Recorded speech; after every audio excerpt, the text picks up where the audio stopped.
जेजू जावन आसा खरो उजवाड आनी ताणें तो उजवाड आपल्या जिवितांत हाडलो, जिवितांतल्यान दुसऱ्यांक तो हाडलो. आनी कशे भाशेन म्हज्या भावान भयणो आमी पवित्र पुस्तकान वाचीत जाल्यार आमी पळोवंक जाता जेजून तो उजवाड फेकोणीचो उजवाड तो हाडलो. जायत्या लोकांक ताणें जीं दुयेंत आसलीं तांकां बरें केलीं, तीं पिड्यार सोंसतालीं तांकां ताणें बरें केलें. हेच भाशेन ताणें तो उजवाड हाडलो. दुसरें म्हणल्यार म्हज्या भावान जेजून तो सोडवणीचो उजवाड हाडलो. जी कोण पातकांत आसात, जी कोण वायट वाटेन आसा तांकां तो दिवन तांकां ताणें सोडवण दिली. हेच भाशेन ताणें तो उजवाड हाडलो. आनी म्हज्या भावान भयणो आपल्या उतरांनी आनी कुरण्यांनी ताणें दाखयलें की आपूण जावन काकुलतीचो आनी कुरपीचो उजवाड आपल्या शिकवणींतल्यान ताणें सगल्यांक तो उजवाड फांकयलो.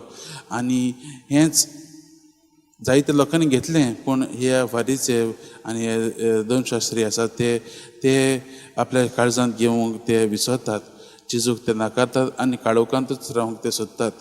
म्हज्या भावान भयणो, आयज आमच्या जिवितांत जेजू आपलो उजवाड आमच्या जिवितांतल्यान परगट करूंक सोदता.